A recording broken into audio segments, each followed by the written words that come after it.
Carl here from Games, Brains and a Head-Banging Life, GBHBL.com for short. And it's my pleasure to be speaking with legendary vocalist John Bush of heavy metal band Armored Saint. John, thank you so much for taking the time to speak with us. How's your day been? Well, I've only been out for about half an hour. Not so true. I've been out for an hour now because I did one interview before this. I have my coffee, and that's important. And I washed some dishes and some chores around the house. And now I'm on interview number 2 with you, Carl. So I'm excited. It's normal life, basically. It's not very rock star, but it is life. You know what, man? It is really my life, and it's pretty un-rock star, but a lot of the way I live is. But we'll let people think their fantasy world that John doesn't do dishes or take out the garbage, but these are things that I really do. Absolutely. And what about 2020 in general? Obviously, we live in the COVID times. How have you been holding up, basically? I've been holding up fine. We those first 3 months were a little bit different, of course, in life for everybody. But we were trying to be as productive as possible and take advantage of spending a lot of time with our family and, making some meals and going in our backyard and eating them and hanging out with our kids, watching a lot of movies, but we do that anyway. Just really, trying to lay low and do our best to kind of help beat this thing.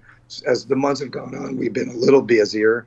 Our business that is my wife's business has picked up steam, and we've been working more. But everyone's trying to still be safe, and luckily, Armored Saint was able to make the record and put our record out in this year. So I guess in a way that's a major accomplishment considering the circumstances. But we were lucky because our record was we already were in the mix mode when the quarantine happened. So all we had to do is give it to Jay Rustin, and he mixed it, and it didn't affect any of the actual recording. So that was good. We had good luck. Yeah. And did you find it kind of took pressure off yourself and the rest of the band in regards to the work that takes place from, all right, you finished writing and now you've got to get to release date? Well, Armored Saint has a history of having some questionable luck through our career, that's for sure. But this time we had some really good luck because, like I said, we actually were done with the writing. So the recording, excuse me. So, if it was like old bad luck Armored Saint, we would have gone right in the studio like the day the quarantine happened, and then nobody could be together, and we would have to be kind of just trying to figure out what to do. But like I said, we were done with the actual recording of it. So it was as simple as just giving it to Jay, let him mix it. He didn't want us to be present anyway. We would just be a nuisance. He sent us stuff online and listened to it, and we gave the thumbs up because it sounded amazing. So we were real fortunate with that. It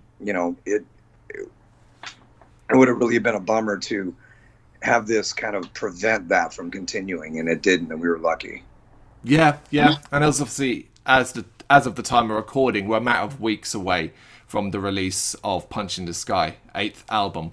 Where's your head at in regards to it now? Are you still in love with it, or are you sick to death of hearing those tracks? Well, I'm trying not to. We're rehearsing for this live stream show, so we have been rehearsing a few new songs because we're playing 4 new songs. But I really haven't listened to it lately because I really don't want to burn out on it. It's kind of, right away when you're getting all the mixes, you're listening to a lot and you're very into it, and then you kind of put it away a little bit because, like I said, and like you said, you just don't want to get tired of it right away. And other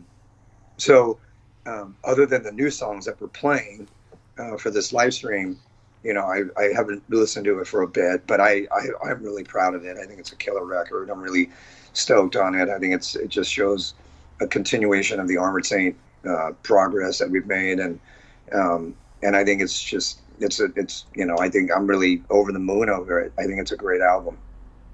Well, obviously, Armored Saint are beloved. Does that add any weight of expectation on you, or is that something perhaps you guys do yourselves?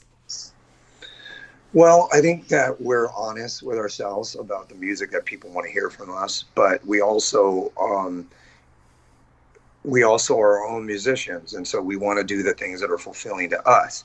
So I think that combination is it works because we write songs that we think are pushing us, pushing the boundaries further apart, taking chances, um, sticking our neck out there and doing things that maybe are a little unusual or something we haven't done before, and at the same time writing songs and making music that is right in the wheelhouse of what people expect from us. Hmm. So I think it's that combination um, that I think has really been effective for us.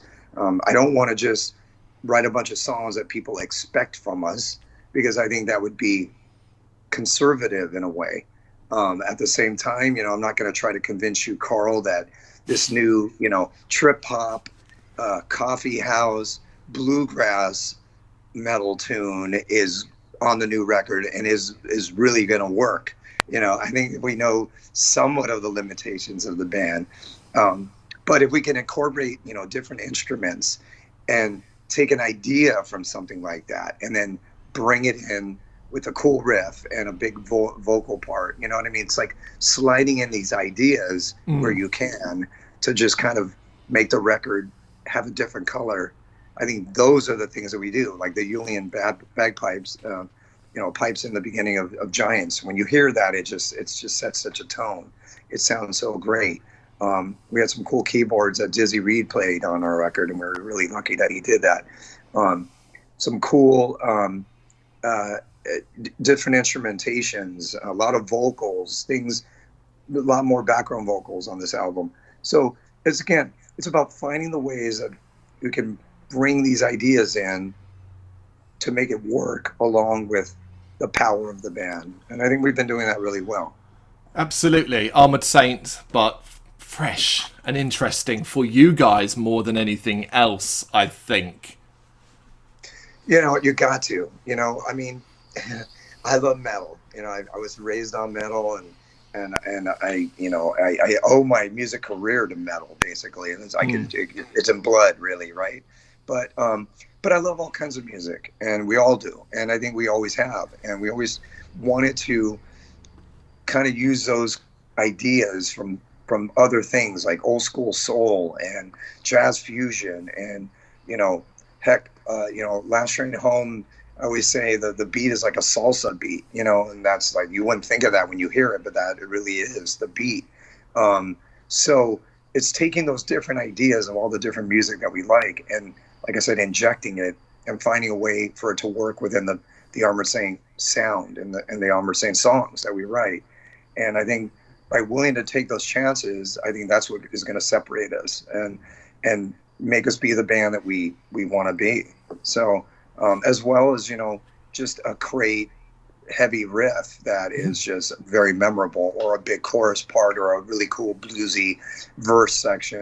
I mean, I founded my whole career on trying to sing that way. So it's it's fun to write music and it's fun to make music and see where you are musically in comparison to where you were, you know, 15 years ago, 20 Mm. years ago, 40 years ago. Right. Well, yourself, when it comes to the lyrics, was there one specific thing you focused on, or were there a number of different ideas for specific songs? Well, on this record, let's face it, Carl, there's a lot of things to choose from out there in the world and what's happening in our life, right? I Mm. mean, there's a whole plethora of ideas out there to look at, right?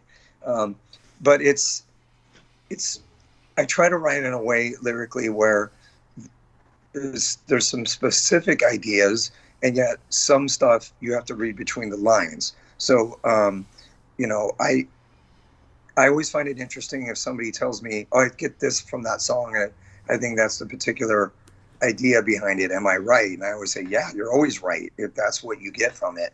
So um, I like to write that way. I like to write in a way where sometimes the meaning is it can change, or the meaning is a little unsure. Certainly, certain songs are more specific than others, and sometimes they're a little more direct. But looking out in the world, living in the now, and seeing how that kind of equates with maybe the future or even the past, those are the kind of things I think are really interesting. So, pushing myself in a way to use different words, always trying to make sure I don't repeat lyrics, although I do sometimes. Things I read, conversations I have. These are the things that are inspirational to me. As you said, poke your head out the window, and it's there. It is more than ever right now, right? I mean, look at this year that we've had. It's crazy. And in America, we still have an election to go through. So, I mean, I don't even know what's going to happen. I'm smiling. I'm really a little concerned, but hey, I guess this is life. We're living it. Come the end of the year, the UK leaves the European Union. We've got our own crap to deal with. Right. Yeah, right. You're going through it too. And then I heard the COVID cases in the UK were the highest yesterday ever, which I was just like, why? God. So, it's been a wacky year. It has been, and it was funny because they said 2000 was going to be the year. All the new millennium or what is Y2K. And it's like, here it is, and they were just off like 20 years. It was this year. It was this year. You're talking about wacky things, then you're going to be part of that wackiness Saturday, October 10th. This coming Saturday, you're doing the live record release show, Whiskey A Go-Go on Hollywood, online streaming. How are you feeling about this? It's going to be fun. It's going to be a little weird, a little unusual because you're really just playing to cameras, and there's not going to be anybody there except for, maybe Tracy Vera and my wife, Tori. And maybe our agent Dan is going to come, and the crew that are filming us. But it'll be fun. I mean, it's going to be cool to play new songs. We've been rehearsing them, and they sound great. And so that's going to be exciting. Anytime you play new songs for the first time, it always is really, it gives you a new kick of freshness. So it's going to be fun. Like I said, it's going to be a little unusual and a little weird. Just because playing in front of nobody, it's going to be a little bit like playing a rehearsal, but yet you got to really put out because people are watching it. So you can't just stand there. Not that we ever do anyway, because even in rehearsal, we actually are pretty active. But I think it's going to be fun. We're playing, like I said, 4 new songs, and we're going to play some deep tracks, a couple unusual ones, and then we're going to play, some Armored Saint hits, and it'll be fun. I'll imagine it's going to probably, as you say, take you a minute or two to adjust to the fact that there's no audience. A lot of bands, and I'm sure yourselves included, feed off the live energy as much as anything else, right? Yeah, I mean, there's, times when the crowd sings certain parts, I'll stick the mic out there, and I don't have that luxury this time. So, I think in rehearsal, we've been, like I said, we've been really kind of rocking out a little bit more than maybe we would normally, because in preparation for this. And like I said, it's just not the norm. So whatever, you just do it. We do like playing, and we still like having a good time making music together and performing. So it's just going to be a little different performance. That's all. Yeah. And maybe some funny banter, hopefully, in between songs. And I don't know. It would have been, what they're doing in a lot of sporting events here in America, and baseball and stuff, and football. They're having cardboard cutouts of people who have season tickets, and then they put them up in the stadium. And it's funny. I was thinking that would be kind of fun. I mean, obviously we didn't do this, but would have been cool if some people would have sent like cardboard cutouts, and we would have like put them up around the venue. It would have been pretty funny. But that would have been cool. So considering you're doing this live stream show, do you think Armored Saint are in a good place and comfortable with the modern trappings of being in a band? So we are talking the social media aspect and the long bills to a release where you have to drip feed content. Well, I'm probably not a good example of that because I don't have any social media. I've chosen not to do that. It's Hmm. just it's a preference. I just kind of would rather be a little bit more private about my life, and of course the band needs it. The band has to be very prevalent on social media and Instagram, and luckily Joey is very active when it comes to Armored Saints Instagram. So. Um, it's like I said, we know we need that. I just don't really do it for my own personal self. Probably do the chagrin of the label and maybe band members. They're like, dude, you're the singer and you got no Facebook, but that's the way it's going to be. I don't.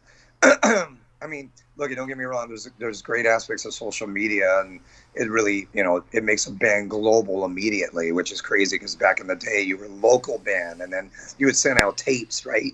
You would send out the copy, like Metallica's "No Life to Leather." That was the way they became a global band. Now you could post something immediately, and you might get a reply from somebody in like Chile in matters of minutes, whatever. But it's a different world.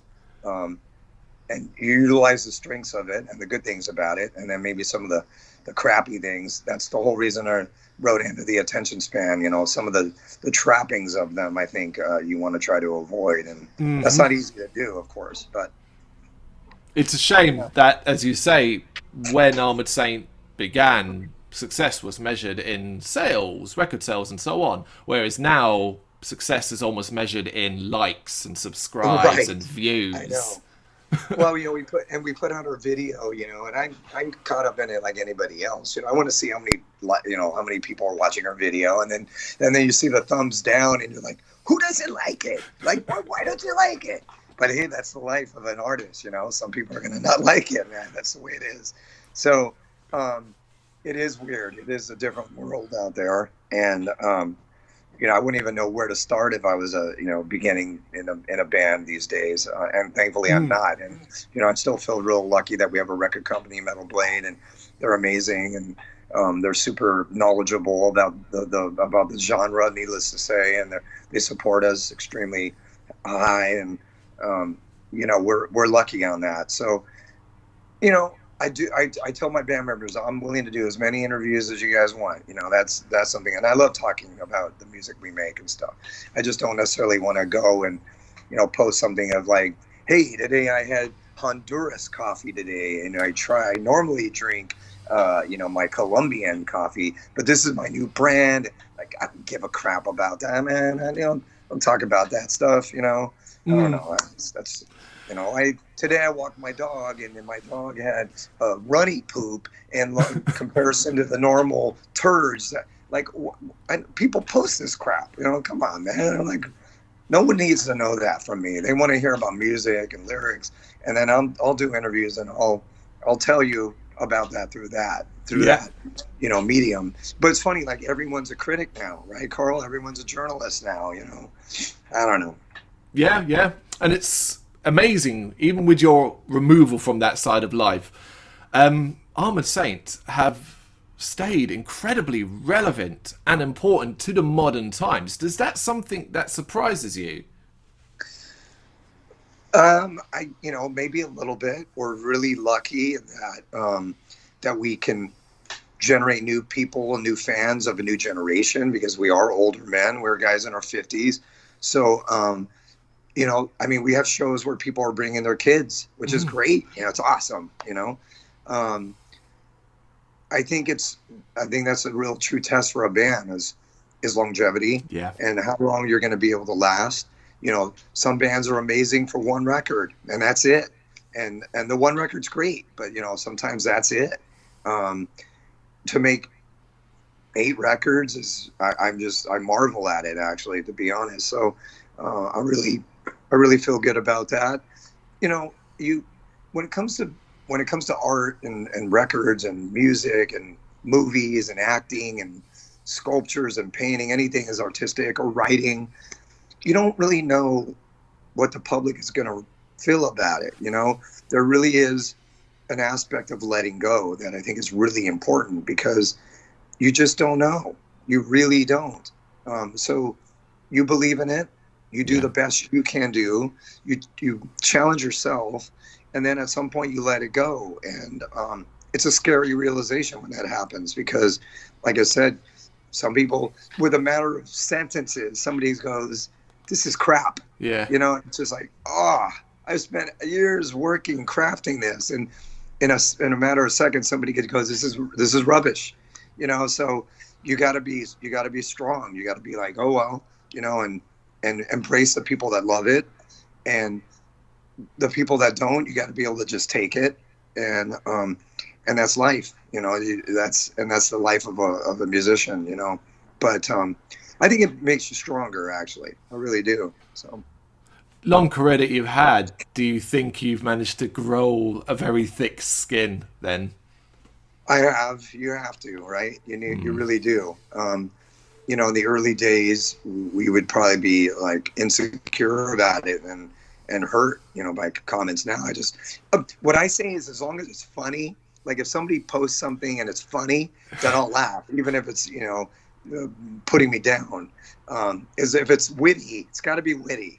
If it's witty, then I won't mind, because then I'll just like, that's funny. But Okay. but if it's just if it's really just kind of hurtful, and I was like, oh well, what are you gonna do? You just got to take it. That's all you can do. Just take it. Okay, John, I got one more for you, and I'll let you go. Going forward, right? Punch in the Sky is a banger. It's a crowd pleaser, in my opinion. It doesn't feel like you're stuck in the 80s, but doesn't ignore the past either. It's the kind of album that, in my opinion, both old and new fans are going to love. As a unit, Armored Saint seems stronger than ever. Is that the case, in your opinion? I do. One of the things that I always champion about the band is that it's the same guys. It's the same five dudes who've been here for years. If Dave Pritchard was still alive, he'd be here too. And there's just a connection between these guys. It's really amazing. I can't imagine anybody else in this band. I think that the bond goes very far back, and it's a really strong bond. And that's not to say we don't have disagreements, because believe me, we do. But it's just a real strong connection, and I think that's the thing that really kind of propels us forward. So, like I said, taking chances is really important for us, and keeping connected internally with each other is really important. And where are we going to go from here? I don't know, but I really feel like our new album is a major step, and if you look at our discography from the beginning to now, I think you just see a complete growth. And I think that's the thing that we're always yearning to have. So, and I think we've done it. I really do. I mean, I'm not into like patting myself on the back, but I feel good about what our progress has been through the years, and it's pretty much right on target. So that, I think, is a great accomplishment. So when we have that, when you see us live, whenever we will see us live, you'll feel that from the band, because of all the established relations and the belief in the band. I think you'll feel it when you go to see Saint live. You do feel that connection with us. So, and the fans are, they're instrumental in that, obviously. So that's the key, is to always having this kind of connection between the band and the fans with the music. I mean, we can do that, then whether it's 10 people or whether it's 10,000, it really doesn't matter. That's the goal. And on that wonderful message, I think that's where we'll leave it. John, thank you so much for your time. Really appreciate it. Oh, thank you, Carl. Thanks for having me, and I appreciate all the support through the years, and thanks for having a good interview. I appreciate it. Thank you very much for watching. You can check us out on gbhbl.com, as well as on Facebook, Instagram, Twitter, and Tumblr. Go to Patreon and help us out over there. That's patreon.com/GBHBL, as well as Big Cartel, where you can find some of our merchandise. We have a podcast running on SoundCloud and Apple Podcasts. And of course, if you like this video, do us a favour, hit the subscribe button and help the channel grow. Games, horror and heavy metal. What else is life for?